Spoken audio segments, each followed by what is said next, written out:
Hello, CASK community. Welcome back to The Roar, your one-stop shop for research information and other happenings in the CASK community.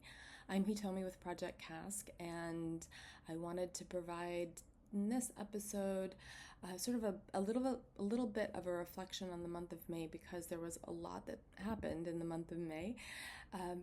And also a few items that are kind of, coming down the pike in June, but also later into the summer. So let's just jump in. On the sort of science research side of things, I think the looking back news is on the gene replacement study. And the reason I wanted to talk about that was not so much about the study that Project CASK is funding with Dr. Ming-Shan Shui, but to share a little bit more about what's happening more broadly in the gene replacement clinical trial space, because we shared some updates about some of the some of the developments in other neurodevelopmental disorders, and had some questions around that. So I thought it was useful to share sort of why we share that information. But before doing that, if you did not have the opportunity to watch the webinar with Dr. Ming-Shan Shui that we had at the very, very end of April, it is on our YouTube. I would definitely recommend listening into that or watching that. It's really informative. I think, breaks things down in a very digestible and understandable way. We had excellent questions from the community, which I imagine a lot of people have the same questions, so probably some of your questions are answered there. It gives a good rundown of what the purpose and goals of the study are, where he is in the process, and even some ways that the CASK community can support the therapeutic development process. So not necessarily specifically just gene replacement therapy, but all the other components that are important. Whoops, that's an alarm. Hang on. Well, that's real life there for you. Maybe I'll be able to edit out that alarm, maybe not. Trying to get things done before everybody else is up. So what was I talking about? Gene replacement. Okay, so that's ours. You can go watch it on YouTube. I shouldn't say ours. That's a study that Project CASK is supporting. You can watch it on YouTube. If you want to learn more, we'll link that in the show notes. But one of the reasons that we share also what's happening with other neurodevelopmental disorders that are also doing gene replacement therapy clinical trials is, one, to show how much momentum there is in this specific therapeutic approach. It's one of the ones that's been around for a while. That's one of the reasons that we have the opportunity to actually see what outcomes are there and how many disorders are actually making their way to clinical trials. So we heard that XTXBP1, which is a gene replacement therapy that Dr. Shui also worked on, and Angelman syndrome both announced that they will start their trials for gene replacement treatment in the third quarter of this year. So that's really exciting. 2 more underway. We also got some news from the Taysha gene replacement therapy for Rett syndrome, and this was a little bit of different kind of news. On the one hand, it was some outcome data, and that's another reason that we share this information, is people want to know, does this work and who does it work for? And what we are seeing across these different trials is that there are positive outcomes, and and these are across different aspects of development. So improved mobility, sometimes improved communication, cognitive ability, reduction in seizures, etc. But we're also seeing, and I know this is a big question for all of us parents, we're also seeing that this can be possible in both young and older people. So I think with the Taysha trial, it was 6 to 21 years old as the age group of people in phase 1. But as I said, what is also interesting about the Taysha press release that recently came out was an approval by the FDA for them to use individualized outcome measures. And usually when you have a clinical trial, you have a control group, right, who's not getting the treatment, and then you have the group that's getting the treatment, and that way you can kind of compare, what's happening, are these outcomes actually because of the treatment, because we're not seeing them in the control group, or are they for other reasons like placebo effect or whatever else, natural progression of a disorder, etc. But this can be really hard for small communities, but also for communities in which there could be more devastating outcomes by not treating people. So the rare disease community at large has been pushing for strategies like this one, and others as well, but strategies like this one where we can have individualized outcome measures, meaning we would get a baseline for that particular person and then measure progress against that baseline. So that is the kind of information that also really informs our path, and the kind of information that we need to be gathering, and the way that we might need to be prepared for the day that we get to clinical trial. So that's also why we share that, and that's really, really encouraging on the regulatory side of things as well, that they're starting to accept this more sort of targeted, individualized approach. So the second thing that is really exciting is that we are hosting this month the second CASK Scientific meeting. So some of you will remember that we hosted, or we organized with and was hosted by the Orphan Disease Center, the CASK think tank in December 2023. And that was a really important meeting for, I think it was the first scientific meeting on CASK that brought more than, I think it was about 30 scientists together. But a lot of them were not necessarily CASK researchers, because the purpose of that one was really, one, kind of getting a better sense of what do we know and what do we not know. So what do we need to know in order to really advance therapeutic development? But the other piece was really sparking much more interest across the sort of rare disease genetic therapy space for therapeutic development. So to get people who were not necessarily working on CASK but have some expertise in different therapeutic strategies to become interested in studying CASK. And I think we have definitely shared that one of the studies that we are funding right now, which is a collaboration between Dr. Hans-Jürgen Kreienkamp at the University of Hamburg and Dr. Chung-Hui Pak at the University of Massachusetts at Amherst, that collaboration was actually sparked at the think tank. When they heard about each other's work, they realized maybe there's something we can bring together here that will actually help this be more translational, meaning not just understanding CASK and the sort of neurobiological mechanisms in order to understand them, but to really push this towards what does that mean for potential treatments. So that really achieved the goal, I think, a couple goals that we had from that. This one is a little bit different. This one is a smaller group. It's really about people, for the most part, who are directly working on CASK to create a space where they actually share their research with each other. This is something that's not always easy to do in the scientific community for a lot of reasons, and for very legitimate reasons. But it's important that they do for us as a community to benefit from what they can learn from each other and what their exchange sparks in terms of new ideas, new questions that need to be answered, etc. And so this is a more focused meeting with a group of scientists. I do want to be very transparent to say that we will not be able to share everything that happens in that meeting, because in order for us to create an environment in which they're willing to share their research findings with each other, there has to be some commitment to confidentiality. But what we can share, we will. And what I can say is that in addition to them sharing across, just the status of what they know, what they're working on with each other, there will be a focused discussion. One of the topics is on cerebellar degeneration specifically, and sort of the different therapeutic mechanisms or different therapeutic strategies that are already underway. We know there's several in our community. So that's really exciting. That's happening in the month of June, and we will share what we can after that meeting.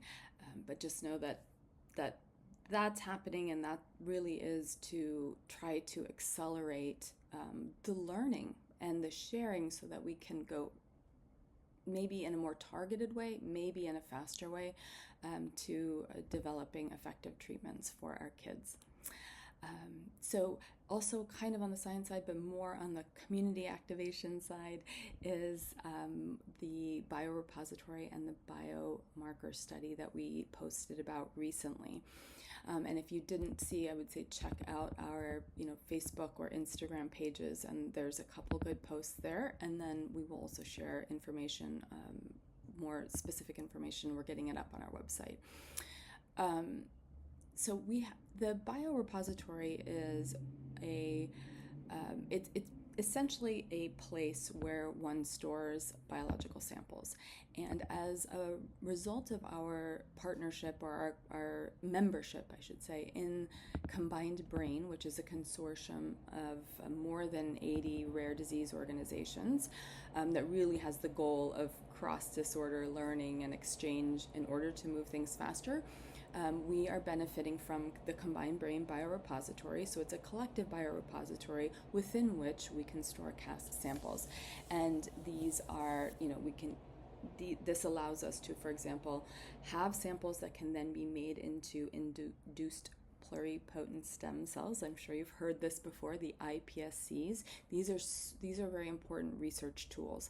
But one of the things that happens in rare disease communities is that these tools are developed in academic labs, and regardless of how generous the researchers are, they can be very difficult to get access to. So for a lot of industry partners, biotechs, biopharma companies want to have access to these so they can test things on them.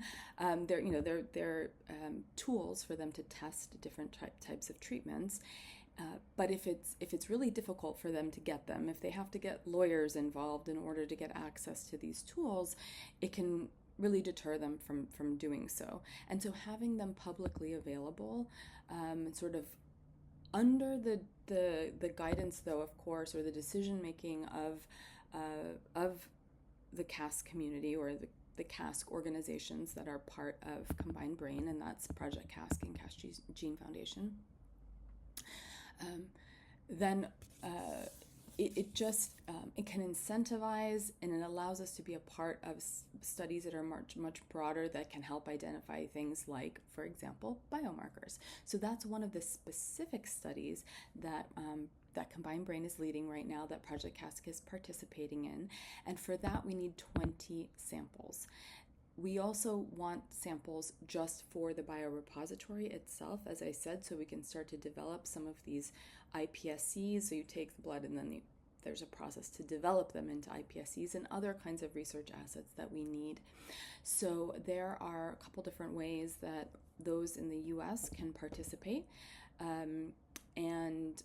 We will, so those are specifically at conferences of other rare disease patient advocacy groups, and we've listed, and we'll also put in the show notes, all of this information on where those locations are, when they're happening. So if you happen to live near one of those locations, or are vacationing near one of those locations, you can give a sample there.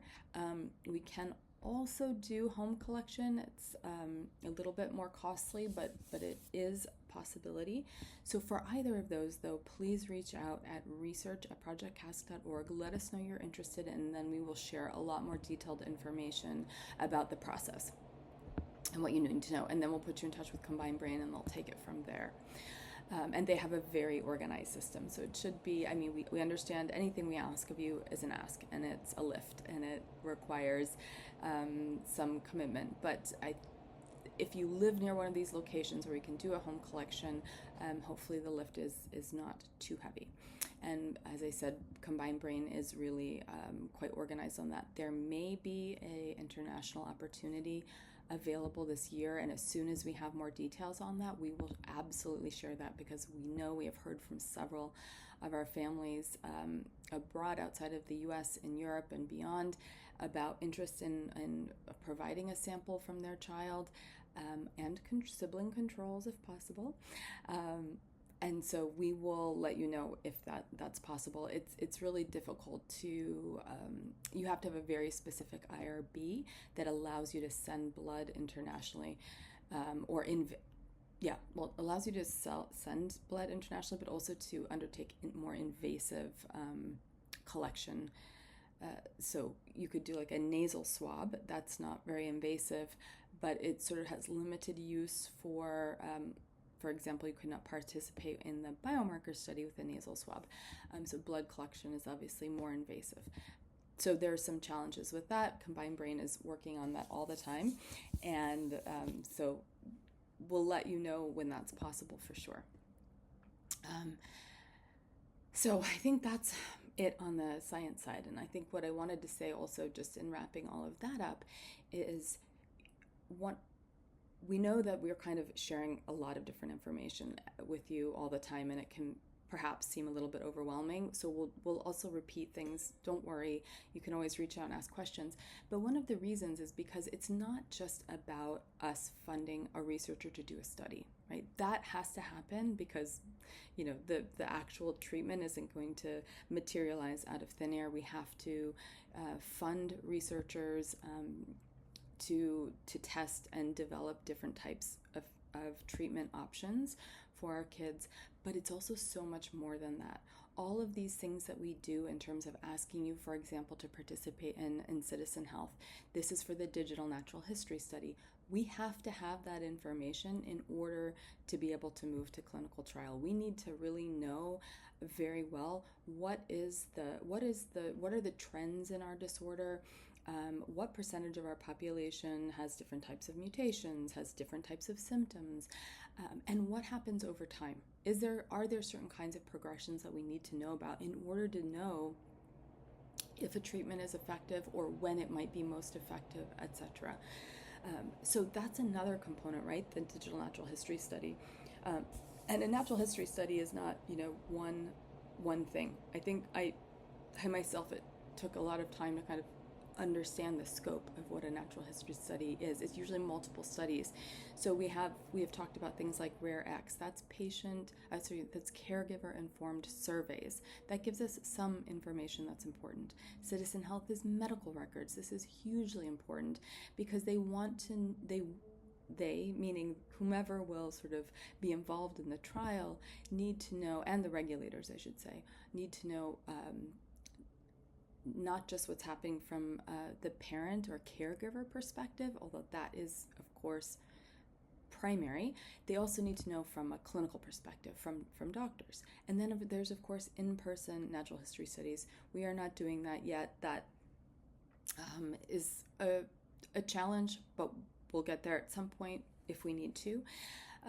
And so that's a huge component, right, of being able to develop effective treatments. And then it's things like the biorepository and having research assets available to incentivize, to get industry partners, other academics interested in studying CASK and testing their treatments on CASK, and sort of de-risking the process for them, and also lowering the what is that expression? Like lowering the bar of entry, right? If we have all of that available in a way that's accessible to them, now they have to pay for it, but it's accessible to them, then they're more likely to do it than if all of these assets are stuck in academic labs, and then it's sort of out of our control. It's and it's not even the researcher, again, it's not the principal researcher, it's probably the legal team at the university who will have to go through a process in order to make those assets available. I'm not saying that never happens, but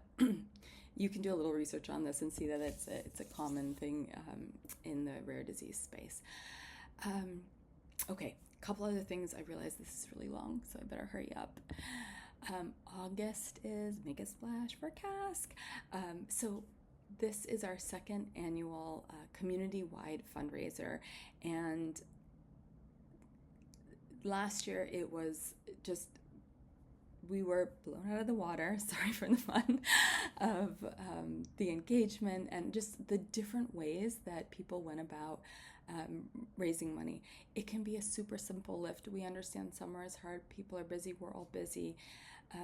So it can be as simple as make your Liacorn donation page and put it on your social media, email your friends and family and your networks, and just get it out there and see what happens. You can also do things like, host a small sprinkler or pool, if you're so fortunate to have a pool party at your house, or your local community pool, or a car wash. There's some water involved there too. It doesn't even have to be water involved. We just know our kids love water, and so we love the theme Make a Splash for CASK. But it's whatever you can do to help push research forward. We're raising funds, to drive work that can't wait, right? It's to spark these studies, the ones that we have going, but also new therapeutic strategies. It's to develop the research assets, because of course the sample collection has costs associated with it that are borne by Project CASK, not by the families. But also the scientific and family conference that we really want to have in 2026. So there are lots of different ways that the funds that you raise support therapeutic development, but also support community development. So this summer, make your splash. Let's show the world how loud a rare disease community can be, even when it's super small. Two other things, Medicaid, we recently posted about that for families in the U.S. I think, as you know, on the 22nd of May, the House passed the big, beautiful budget bill, and there are $715 billion in cuts to Medicaid in that bill over a 10-year period. So we are calling on our community to reach out to your senators to share what Medicaid means for your family, why it's important, and ask them to protect Medicaid. We will link in the show notes the Every Life Foundation for Rare Diseases. They have an excellent sort of take action advocacy center on their website, and you can actually reach out to your senators directly through their website. You can get information on how to call them as well, and it's a great resource. So we'll link that as well in the show notes. And then, of course, CASK Gene Awareness Day is July 15th. There is a profile frame available, so you can pick that up. And, there is merch available. So there's just lots of different ways we can make a roar on the 15th of July. So this was really long, but I hope it was informative. We'll be back soon, and until next time, keep kicking CASK.